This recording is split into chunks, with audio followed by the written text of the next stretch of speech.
He talks to the producer, Madeau, about his selection of sound archive recordings. The program starts with a recording of H.G. Wells. 500 years ago, the first printed books appeared.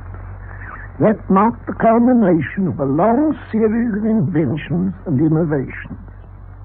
Printing was known long before the beginning of history. Men used seals in ancient Sumeria. Books by eminent hands in the days of Horace and Virgil were dictated to roomfuls of scribes and sold in considerable numbers. But it was necessary that an alphabet of separable block letters should make the labor of the copyist irksome and expensive, and that the Chinese invention of rag paper should supply a cheap and manageable material before the printed book, as we know it today, became a business possibility. I suppose that very few people thought that anything important had happened to the world. The Turks had just captured Constantinople and cut Europe off from trade with the East. And also, all Europe was splashed with Greek-speaking refugees. Europe rediscovered the Greek language and responded in the Renaissance to the stimulus of the liberties of pre-Christian Greece. But few people remarked that this new, cheap way of multiplying books was doing anything of the slightest importance to the world at large. The learned, we have to remember, were a very small section of the community before the printed book came along. Much of their controversy was verbal. Much of their teaching was delivered orally and taken down more or less accurately by students. Knowledge and thought were only possible to a small class of learned clerks. Controversies were confined to them. Few kings, nobles, and gentlemen, few persons of affluence could even read or write. The common man had no intellectual existence at all. He believed what he was told, and he offered no opinion. He was deep down in the dark. H.G. Wells, 1940. And this is a group of singers from Mabe, Cornwall, who were recorded in 1935, and between them they encapsulate what this program's about. Right sound, boy.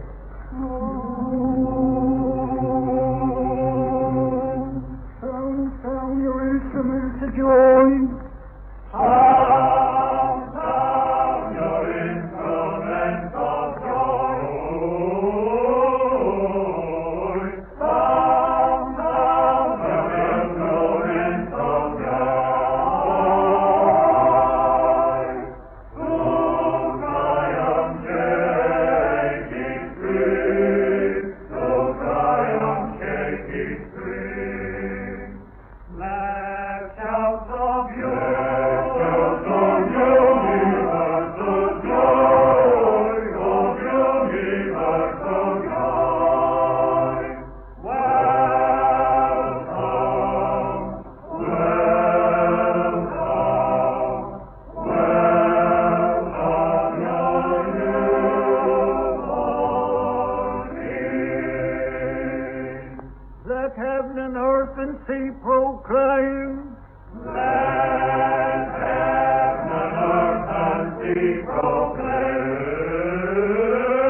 fact that this particular song is in itself not very old is irrelevant. And to dismiss it as rather derivative is insulting and beside the point, because it's not what the song is that matters, it's what it represents. And it represents the people speaking with an eloquence that speaks for itself from out of the darkness in which Wells places them.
I resent the idea that a person who cannot read is an idiot. A person who cannot read is in the darkness, to quote Mr. Wells. It seems to me that we just don't know who he is, who that person is. A person sings a song and he is gone. The Easter Islanders were there and now they're gone, and we have no way of knowing who they were and how they lived. We do know that they didn't live in the darkness. We know that they were intelligent, sophisticated people. We don't seem to be able to grant the same to our own ancestors. We seem to show surprise when the ancient Britons are discovered to be intelligent human beings. Why the hell shouldn't they be? In fact, there's evidence now being uncovered to show that they were probably culturally leaders of Northern Europe. It's we who are in the dark, not they. So, if we didn't really know who the song carriers were in the old days, we also knew very little about their way of life. Does their way of life come clear to you through the sort of songs you selected for this program? No, but what the songs represent to me is continuity. The fact that we don't know who the individuals who sang the songs were is really, I mean, it doesn't really matter. If we found out their names, it still wouldn't make any difference. The fact is that ego has nothing to do with it. Country people then, people in 1400, and people probably in the country up until now, accepted certain things that we city people, sophisticated and brought out of the trees, if you like, do not accept. They accept things like, they accept continuity in death. They accept the fact that they are just a part of something. They are that they have a part to play. That the scheme of things, the natural scheme of things, could very easily do without them. But that if they find their place in it, they can be very happy. It's a thing that was twisted around rather horribly in the last 200 years or so, to keep the social structure the way it was and the way it is, if you like, the rich man in his castle, the poor man at his gate, and the rest of it. The songs represent to me a way that has gone. They're the expression of a pulse, if you like, that is no more, sadly, but that one can come to understand that same pulse through knowing the songs, through listening to the singers, through sometimes hearing them talk.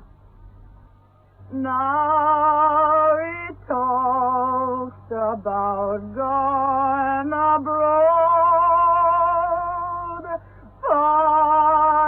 fighting for strangers, and you better stay at home.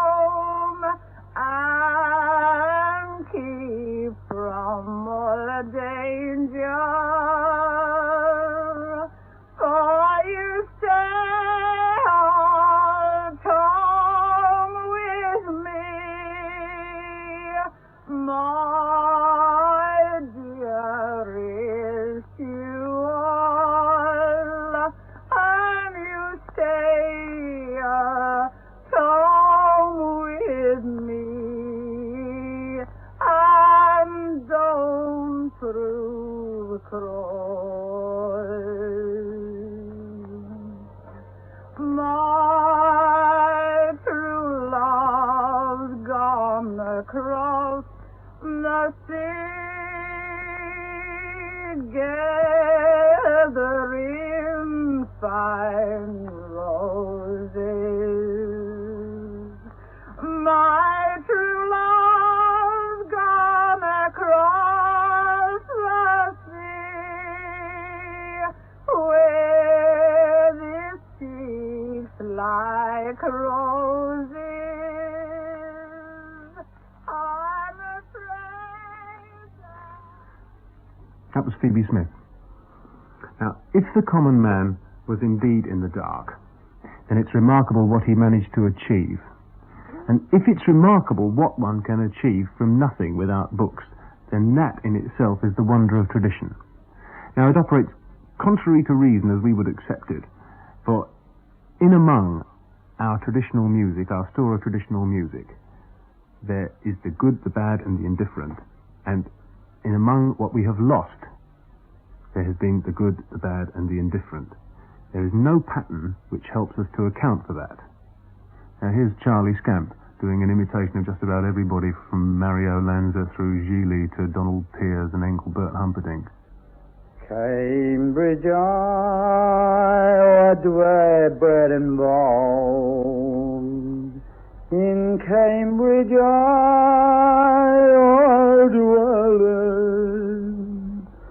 till I fell in love with that fair maid, whose name was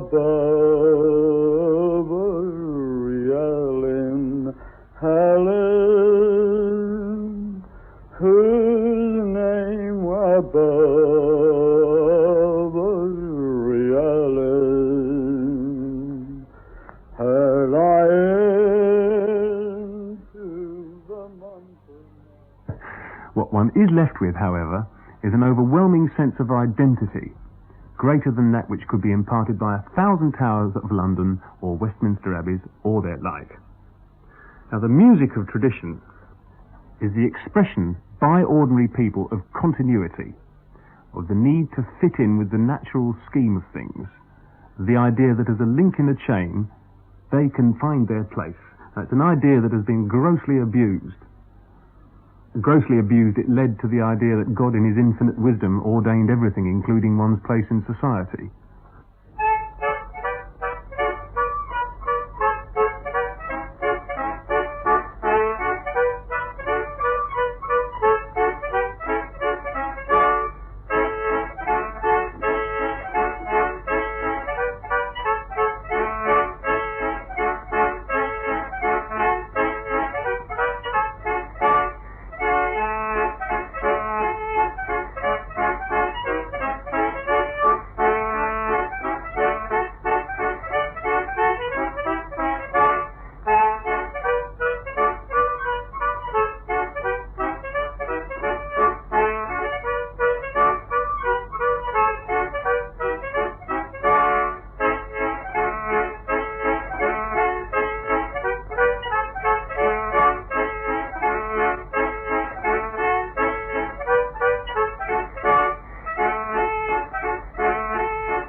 That was William Kimber of Headington Quarry, Morris men, who was one of the men who taught Sharp Morris dancing.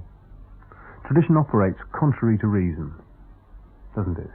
It's a totally unreasonable thing. The tradition I'm talking about is a totally unreasonable thing. It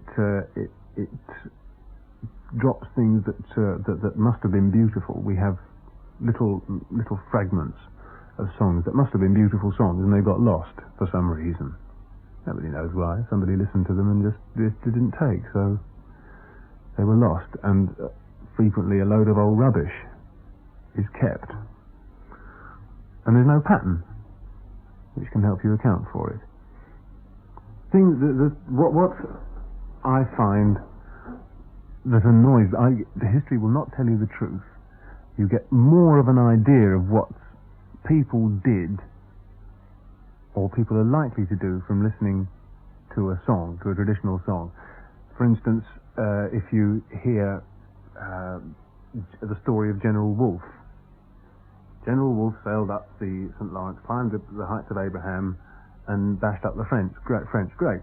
But if you listen to the song, then he and Montcalm walked together before the battle, and they talked like brothers, and then they went first, and then they fought. You don't get an idea that from history that it's people who made that history. It's like a newspaper man telling you that news is made of events. It's not made of events, it's made of people, and history is made of people. I'd like to play something, another track of Phoebe Smith now. Phoebe Smith was recorded by Peter Kennedy, and she's a good example of how the Gypsies have been instrumental in hanging on to a lot of the old songs. The Gypsies, as a group of people, must have given hundreds and hundreds and hundreds of songs to collectors. Well, dearest Polly, the war it has begun,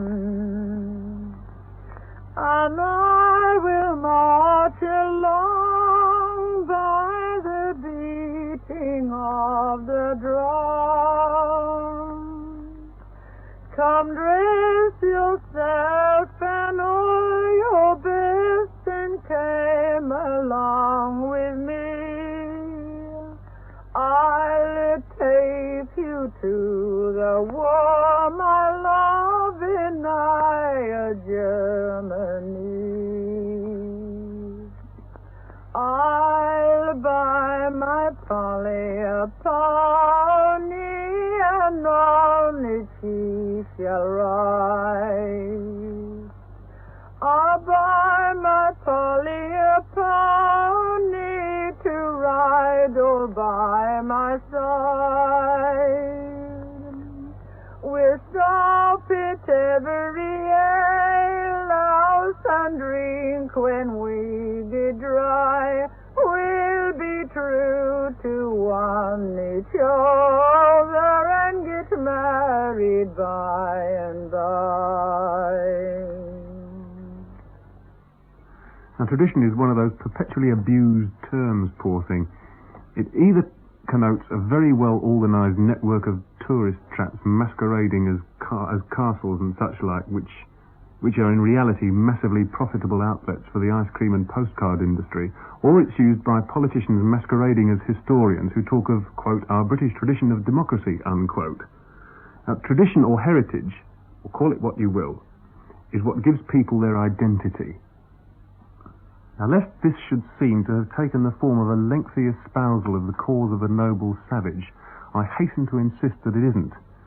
But it does seem to me that the further we have come from, if you like, from the trees, the less we are becoming able to live or come to terms with the forces and energies that gave us being and nurtured us. I would like to know why you have taken it upon yourself to preserve this tradition, and a little bit more clearly why Wells, in this context, makes you so very angry. Everything he says makes you angry. He makes me angry because he seems to be espousing the cause which Malcolm Muggeridge was attacking when he said some time ago that the road to heaven was paved with A-levels. I'm not trying to preserve anything as such, because preserving something makes it seem preservation is what the Egyptians did with their dead bodies. As far as I'm concerned, what I like to sing, the things I like to listen to, are not dead at all. They're alive. They're kicking. The process is still going on. It's not as vibrant in some ways as it was. In other ways, it is just as vibrant, because people take what they want from life around them and make something of it musically. You have only to listen to Fred Jordan, for instance. He will sing ballads, old ballads I mean, and broadsides and whatnot, and comic songs, and he'll sing music hall songs, and he'll sing songs from the 40s and from the 30s and from the 60s, as a matter of fact. Sings anything that takes his fancy.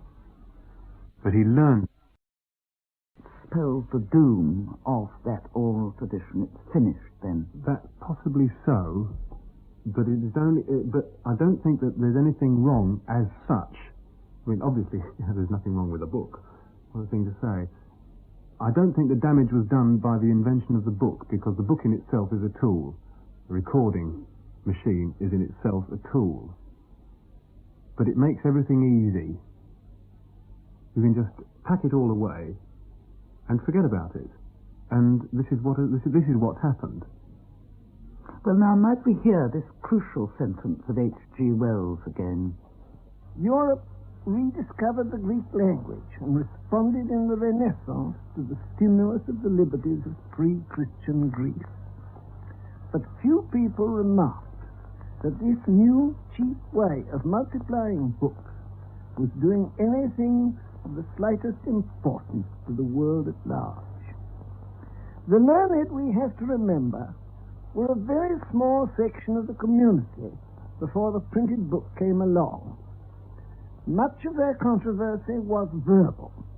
Much of their teaching was delivered orally and taken down more or less accurately by students. Knowledge and thought were only possible to a small class of learned clerks. Controversies were confined to them.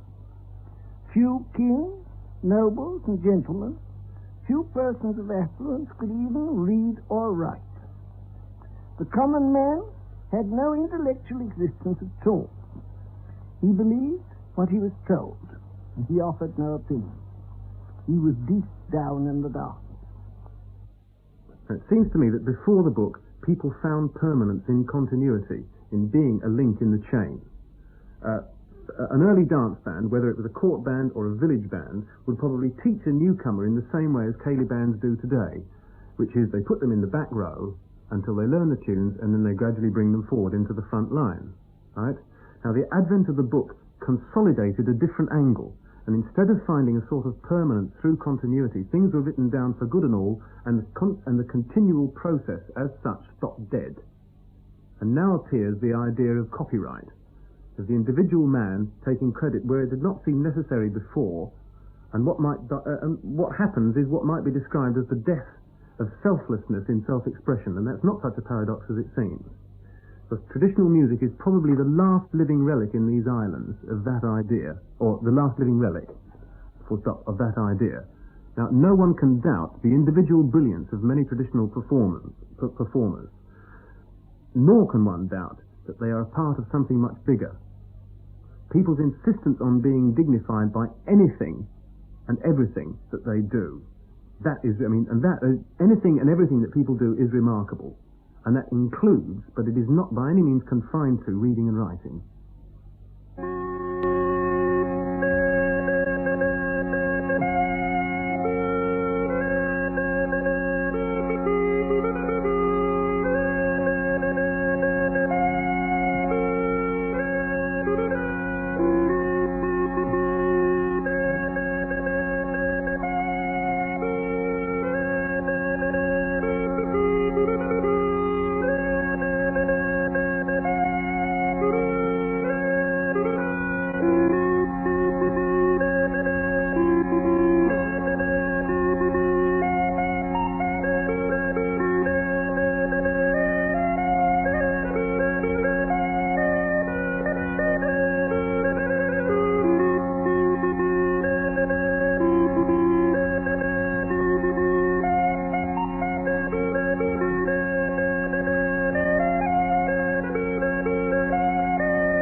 Billy Pigg again, playing the Northumbrian pipes.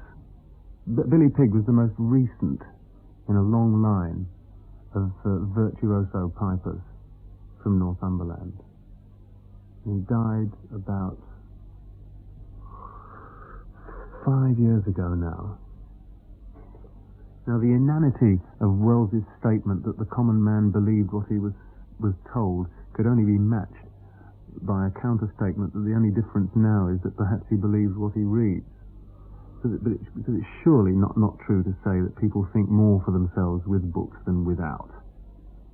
Shepherds arise, be not afraid, with hasty steps prepare to David's city, sin on earth, with our blessed infant there, with our blessed infant there, with our blessed infant there. Sing, sing all up, sing, sing all up, eternal praises sing to our Redeemer, and our heavenly King. Laid in our manger, viewed a child, humility divine, sweet innocence and meek and mild, grace in his features shine, grace in his features shine, grace in his features shine. Sing, sing all earth, sing, sing all earth. Bob and Ron Copper singing Shepherds Arise. This is the Malpass Wassail. I'd like you to hear this. This is a Cornish wassail song from the village of Malpass. Now the Christmas is over, and the New Year begins. Pray open your doors and let us come in with our wassail.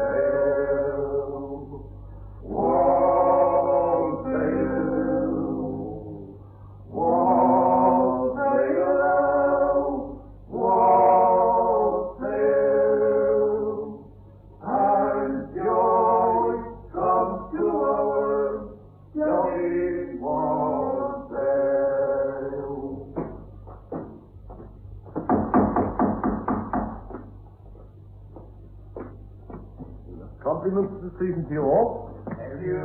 Thank you. Good mistress and the master. Good mistress and the master. Sitting down by the fire, while we poor wassail boys are traveling the mire with our wassail. Wassail, wassail, wassail, and joy comes to our jolly wassail. Now, in an effort to get more of a line on what singers felt about the songs they sang, a lot of collectors would ask the idea behind this.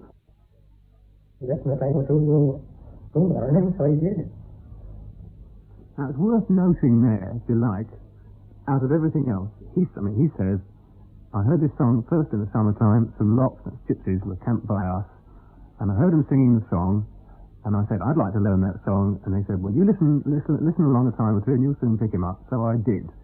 Now, the song is about 12 verses long. He listened through a couple of times, and he learned it. No problem. The second one is a man called Wally Fuller, talking about Brian O'Lynn. He calls it Bryony O Then Little Do. It's a song called Bryony O Then Little Do, you see. Well, often the parents like that. This is years old, you know. Very, very, very years old. What the parents like, he says. This is years old, very, very years old. Now we come to what I think is the gem. In all my scuffling through the archives, this is the one as far as I'm concerned. And I think it's a beautiful example of what I tried to describe as selflessness in self-expression. Now, this lady is not ashamed at all of showing a personal involvement with the song and a desire to share it. Unashamed and it's unadorned. It's not a performance at all, but it's the imparting of a small piece of sadness, and it's my favourite. Minute past 7:30. And then he was hanged in a golden chain. Yeah, that's hanging was too. My judge shall be hanged in a golden chain, and that's a chain of many. He's told 16 of the king's royal dears, and he stole them in Bohemia. He's told 16 of the king's royal dears, and he stole them in Bohemia. Oh, he never stole no ducks nor no geese, nor he never murdered any. He stole 16 of the king's royal deer, and he stole them in Bohemia. On the judge he shall be hanged in a golden chain, and that's a chain of many. He stole 16 of the king's royal deer, and he stole them in Bohemia. That's a tune of that. That's lovely, love. You like that too? Yes, it's a lovely tune. See, I wasn't there long enough now, and I just heard her. She was up one end of the room, so and I heard her sing that. Yeah. And I often sing that because I can see that young man, the planes and everything. Yeah. Yes, I can. He stole 16 of the king's royal deer, and he sold them in Bohemia. It's a pretty tune. Yeah. On the judge shall be hanged in a golden chain, and that's the chain of Mary. He stole 16 of the king's royal deer, and he sold them in Bohemia. To the pretty song. Yeah. And that was Louisa Hooper, and the other voice was Dr. Maud Carpelli. What she says actually is that it's a story about a man who stole deer and is to hang in gold chains. And she says, there's hanging for you. And she says she heard it once down the other end of the room and can't remember it all, but that she can see the young man now. Now, a distinguished American musicologist once remarked on hearing a 1947 recording of a Shetlander called John Stickle singing a fragment of an Orpheus ballad with a particularly beautiful and stark tune, that one might as easily have expected to hear a horn of Elfland blowing as hear a tune like that in the 20th century. If that's overstating it slightly, it's worth remembering that there have been two huge wars, and it's managed to survive that as well as a few other 100 years. And the horn of Elfland still blows, and in some rather unexpected places too, in a world that insists on the rational and the reasonable. But, as we've already suggested, tradition is not reasonable. Mrs. Costello was a very celebrated singer who came from Birmingham. She was not, I think, one of Cecil Sharp's special singers. Could you tell me a little bit about her? Well, she was discovered as the result of an appeal on radio. People just, there was a program, and at the end of it, an appeal for anybody who knew any old songs to get in touch with the BBC. And a man got in touch with the BBC in Birmingham and said that his mother sang a few songs. So they sent that she was very ill and they would have to come to her because she couldn't go to them. So they went to her, and there she had been living in Birmingham all these years. And she sang a song that had in fact never been collected before. It was a song that people knew existed, and it's called The Lover's Ghost, The Grey Cock. People knew it existed, but it had never actually been taken down, and probably by chance. No one knows why these things happen or don't happen. They sometimes just don't happen. But she had the song, and not only that, she had a rather beautiful version of it. I must be going, no longer staying.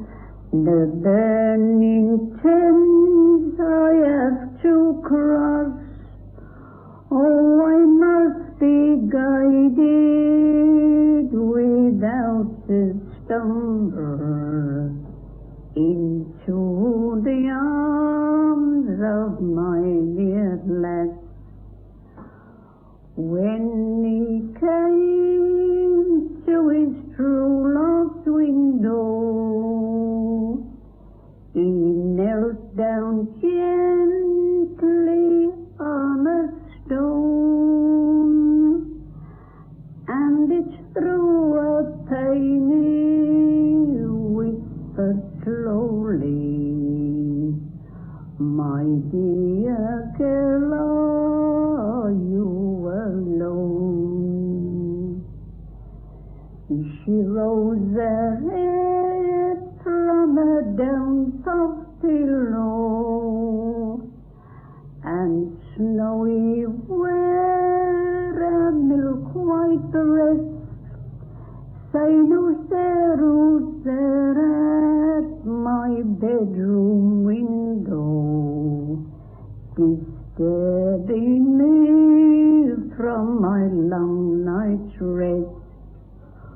Oh, mind your lover, don't discover.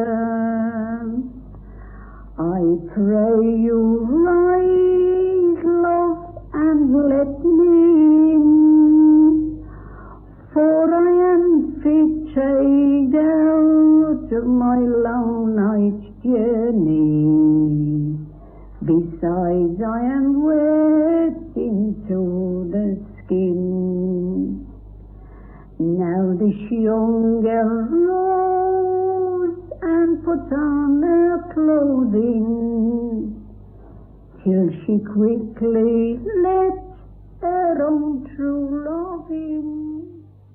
That was Mrs. Cecilia Costello, recorded in 1951. Our next singer is Fred Jordan, and he is from what part of the country? From Shropshire. Fred Jordan is one of my favourites because he's because of the person he is, as well as the songs he sings. I mean, he's a country man, farm worker, and he sings the songs that he likes to sing. This one is really, well, they don't come much older. It's his Six Pretty Maids, and it's his version of a song frequently called The Outlandish Night. It's of a young fella from the North Country, and he came alluding to me. He promised he'd take me up to the Northland, and there he'd marry me. Come, bring to me your father's gold, and your mother's woe, said he, and the two best horses that stands in the stalls, where there stand 33. She brought in out her milk-white steed, also a dapple grey.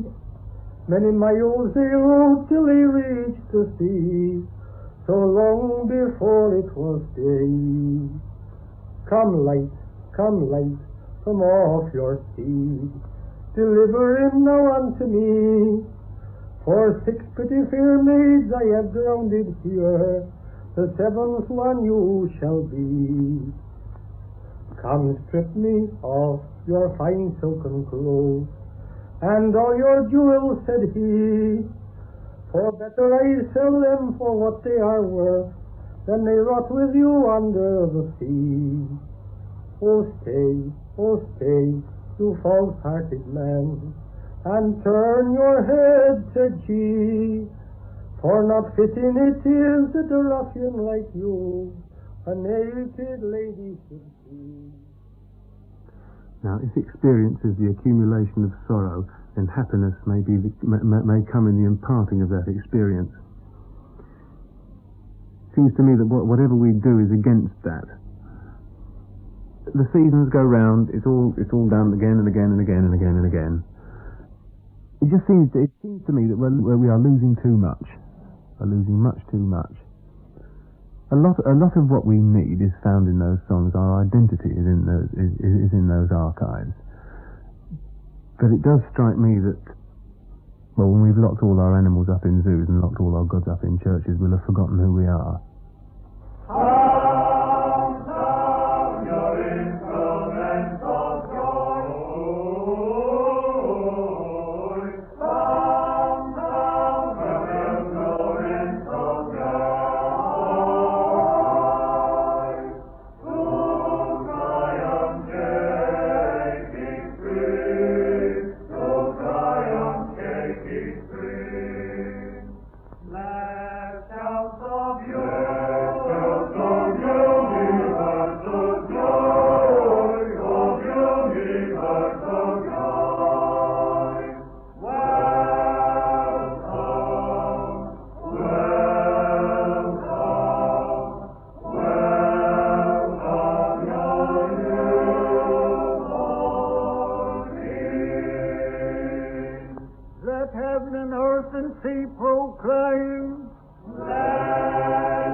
In that edition of the British oral tradition, Martin Carthy was talking to the producer, Madeau Stewart.